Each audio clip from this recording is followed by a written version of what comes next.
دوستو آج اس کتاب کا ہم آپ سے تعارف کروانے جا رہے ہیں۔ یہ مشہور جرمن مستشرق یولیس ویلہوزن کی کتاب دا عرب کنگڈم اینڈ اٹس فال ہے۔ یہ کتاب کا ترجمہ اردو ترجمہ اور تحقیق ریحان عمر نے کی ہے، اور اس کتاب کے جو کل صفحات ہیں حاشیوں کو ملا کر ان کی تعداد ہے 442۔ تو اس کتاب میں ویلہوزن نے جو بنیادی ماخذ بنایا ہے وہ ہے تبری کو ماخذ بنایا ہے اس نے۔ یہ جو کہ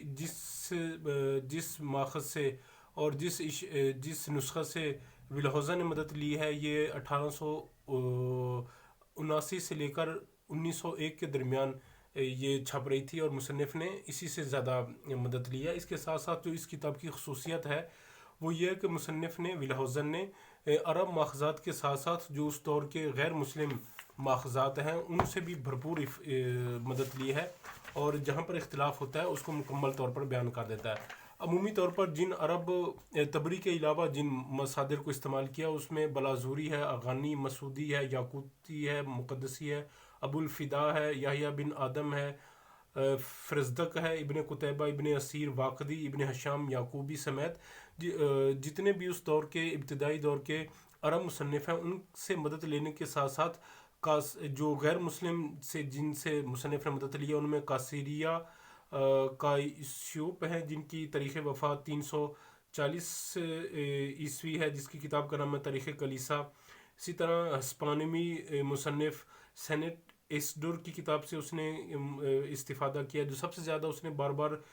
جس کتاب کا حوالہ دیا ہے وہ بازنطینی مورخ تھیوفینز کی کتاب ہے، جس کی تاریخ وفات 817 عیسوی اور 210 ہجری بنتی ہے۔ اس کے علاوہ اس نے اس دور کے عرب جیسے الیاس نسبی ہے، تاریخ شام و عرب، یہ عیسائی مصنف ہے جس نے عربی زبان میں لکھا ہے۔ تو مصنف نے عرب ماخذات کے ساتھ ساتھ غیر مسلموں کو بھی لیا ہے، اور جب ہم ان غیر مسلم جو مورخین ہیں اس دور کے ان کی کتب کو سامنے رکھیں اور ساتھ میں عرب کتب کو سامنے رکھتے ہیں عرب مورخین کی، تو ہمیں یہ اندازہ لگانے میں قطعاً محسوس نہیں ہوتی کہ بنو امیہ اتنے برے قطعاً نہ تھے جتنا کہ عباسیوں کی چھتری تھلے بیٹھ کر لکھنے والے ان عرب مصنفین نے انہیں بتایا ہے۔ دوسری اہم بات جو اس کتاب میں مصنف نے کی ہے وہ ہے عرب قبائل۔ مصنف نے اس دور میں جو عرب قبائل کی آپسی لڑائی تھی وہ کیسے بنو امیہ کی اقتدار پر اثر انداز ہوئی، اس پر بھی بہت زیادہ بحث کی ہے۔ اس کے ساتھ ساتھ بعض باتوں میں مصنف دوسرے مورخین سے بالکل ایک الگ نظر آتا ہے، جیسے عمومی طور پر جو مورخین ہیں ان کا رجحان یہ ہے کہ جو شیعہ تحریک اٹھی تھی اس میں عمومی طور پر موالی یعنی جو فارسی غلام بنائے ہوئے لوگ تھے ایران کے یا دوسرے اس خراسان کے، یہ تھے، لیکن مصنف کا کہنا ہے کہ نہیں، وہ عرب ہی اس تحریک کے منبع اور اس تحریک کے بنیاد میں عرب لوگ ہی تھے۔ اور ساتھ ہی ساتھ مصنف کہتا ہے کہ عرب مورخین نے ابو مسلم خراسانی کو عباسی جو خلافت ہے، جو عباسی انقلاب ہے، اس میں بنیادی لیڈر دکھانے کی کوشش کی ہے، حالانکہ وہ اتنا بڑا لیڈر نہیں تھا، یہ ویلہوزن کا کہنا ہے۔ اس کے ساتھ ساتھ جو ویلہوزن ہے یہ دونوں طرف کے مصادر کو سامنے رکھ کر بہت سی جگہوں پر بنو امیہ کی بھرپور دفاع کی کوشش کرتا ہے، اور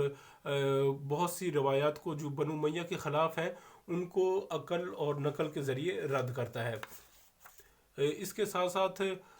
اس میں اس نے جو بنو امیہ کے دور کے مشہور کمانڈرز ہیں جن میں مغیرہ بن شعبہ ہیں، زیاد بن ابی سفیان ہیں، حجاج بن یوسف ہیں، ان کی مکمل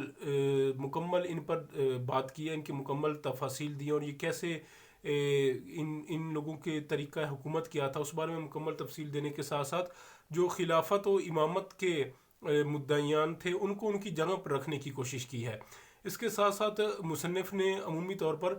تبری کو ماخذ بنایا ہے اور اس کی جو روایات ہیں ان کی کانٹ چھانٹ کی ہے، اور بڑے ہی عالمانہ انداز میں کی ہے، اس دور کے مختلف اشعار کے ساتھ، مختلف واقعات کے ساتھ، اور پھر ان کو غیر مسلم اس دور کے جو غیر مسلم مورخین ہیں ان کی کتب کے ساتھ ملا کر دیکھنے کی کوشش کی ہے۔ تو اس حوالے سے یقیناً مصنف کا یہ ایک جو جرمن مستشرق ہے اس کا یہ کام یقینی طور پر قابل تعریف ہے۔ عمومی طور پر جو تبری ہے وہ روایات کو لاتا ہے ابو محنف کے حوالے سے، جو کہ بنو امیہ کا انتہائی مخالف ایک راوی تھا، اور جس نے ہر طرح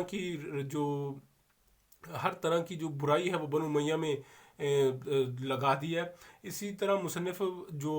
بعض موقع پر صحابہ پر اعتراض کرتا ہے تو اس کی بنیادی وجہ کچھ ایسی روایات ہیں جو ابتدائی اسلامی کتب میں موجود ہیں۔ مسلمانوں کو چاہیے کہ ان کو بیٹھ کر ان کا ایک علمی مواخذہ کیا جائے اور کانٹ چھانٹ کی جائے اور بتایا جائے کہ یہ روایات غلط ہیں اور کیوں غلط ہیں، اس بارے میں تفصیل سے بتانا چاہیے۔ یہ جو کتاب ہے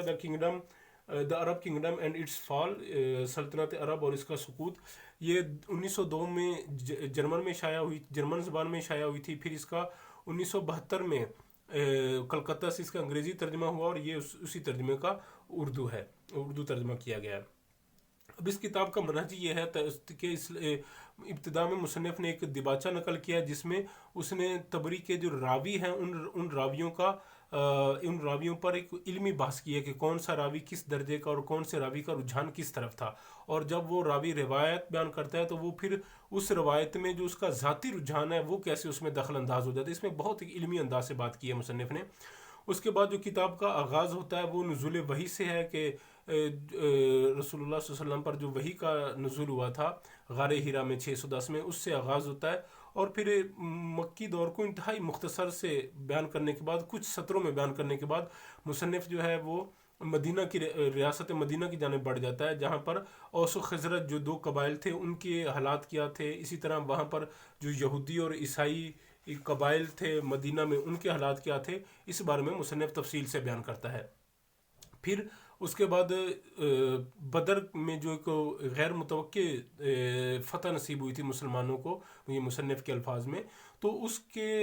نتائج کیسے ہوئے مدینہ میں وہ بتاتا ہے، اور بالخصوص یہودیوں کے لیے ہر طرح سے اب حالات تبدیل ہو گئے۔ پہلے جو تجارت اور عبادت، طرز حیات وغیرہ، جو ہر چیز مسلمانوں کا کسی نہ کسی حد تک یہودیوں سے ملتا تھا، اب وہ مکمل طور پر تبدیل ہو گیا۔ اور ساتھ ہی بلحوزن نے جو بعد میں فتوحات ہوئی ہیں رسول اللہ صلی اللہ علیہ وسلم کے زمانہ میں، ان کا انتظام کیا تھا، ان میں ٹیکس کا نظام کیا تھا، اور اس حوالے سے جو کچھ اصلاحات کی گئیں اس بارے میں مصنف نے تفصیل دی ہے ہمیں۔ البتہ مصنف یہ بھی کہتا ہے کہ عوام کے لیے کوئی زیادہ فائدہ نہیں ہوا، کیونکہ جہاں پر پہلے رومی اور فارسی اشرافیہ غالب تھے، اب ان کی جگہ پر عرب اشرافیہ آہستہ آہستہ قابض ہونا شروع ہو گئی۔ اس کے بعد سیاسی اختلافات کا آغاز کے حوالے سے بیان کرتا ہے کہ آپ صلی اللہ علیہ وسلم کی وفات کے ساتھ ہی جانشینی کا جو مسئلہ سر اٹھانے لگا کہ اب مدینہ کے اطراف میں لوگ کئیوں نے زکوٰۃ ادا کرنے سے انکار کر دیا، حالات ہر طرف خراب ہو چکے تھے، تو ایسے حالات میں پھر فور ہی اقدام کرنا ایک واحد حل تھا، اس کا کوئی اور حل نہیں تھا۔ اس لیے حضرت ابو بکر اور عمر نے اس معاملات کو سمجھا، اور حضرت عمر کی تحریک پر حضرت ابو بکر نے خلافت سنبھال لی۔ اسی طرح ثقیفہ بنی سعدہ میں جو انصار کی جانب سے سعد بن عبادہ کے نامزد کی پیشکش کی گئی تھی، اس کو مصنف نے بالکل رد کر دیا گیا تھا مسلمانوں کی طرف سے، اور مصنف یہ کہتا ہے کہ مدینہ کے لوگوں کو یہ سمجھنا چاہیے تھا کہ مدت ہوئی، اب مدینہ ان کا نہیں رہا بلکہ یہ پیغمبر کا شہر بن چکا ہے۔ اس باب میں مصنف نے حضرت ابو بکر اور حضرت عمر کی جو خلافت ان کے بارے میں کوئی زیادہ تفصیل بیان نہیں کی، البتہ جو تیسرے خلیفہ ہیں حضرت عثمان غنی، ان کے حوالے سے کسی نہ کسی حد تک تفاصیل فراہم کرتا ہے۔ مصنف کیونکہ اس کا جو بنیادی ہے وہ بنو امیہ کے حوالے سے اس کا لکھنے کا تھا رجحان، اس کا لکھنے کی، تو اس لیے اس نے حضرت عثمان غنی کے عہد میں بنو امیہ نے کیسے حضرت عثمان غنی کے عہد میں حکومتی جو وسائل تھے ان پر قابض ہوئے، اس پر تفصیل سے بیان کرتا ہے۔ پھر ان کی حضرت عثمان غنی کی جو مظلومانہ شہادت ہے اس کو بیان کرتا ہے۔ مصنف کے بقول اس کی جو بنیادی وجہ تھی، جو حضرت عثمان غنی کے خلاف جو باغی اٹھ کھڑے ہوئے تھے، اس کی بنیادی وجہ یہ تھی کہ مفتوحہ علاقوں سے جو آمدن حاصل ہو رہی تھی ان کی ایک غیر منصفانہ تقسیم پر اعتراض تھا لوگوں کو۔ مصنف یہ بھی کہتا ہے کہ جو وہاں کے گورنرز تھے، جو حکومتی عہدیدار تھے، اور جو عوام نے جو اعتراضات کیے تھے حضرت عثمان غنی پر، ان میں اتنی جرت نہیں تھی کہ وہ لوگ وہی اعتراض حضرت عمر رضی اللہ عنہ پر کر سکتے، کیونکہ ان سے ڈرتے تھے۔ لیکن مصنف یہ بھول گیا کہ حضرت عمر کا انداز حکومت بھی بالکل مختلف تھا، انہوں نے اپنے قبیلے کے میں کسی کو فائدہ پہنچانے کی کوشش نہیں کی۔ اس پر مصنف حضرت محمد بن ابی بکر جو حضرت ابو بکر کے بیٹے ہیں اور حضرت علی کے طرفدار تھے، حتیٰ کہ مصنف کے الفاظ میں کہ افراد کی حد تک، غلو کی حد تک ان کے حمایتی تھے، ان کے بارے میں بیان کرتا ہے، اور مصنف کے بقول انہی نے پہلے حملہ کیا تھا 17 جون 656 میں حملہ کر کے حضرت عثمان کو شہید کر دیا. اور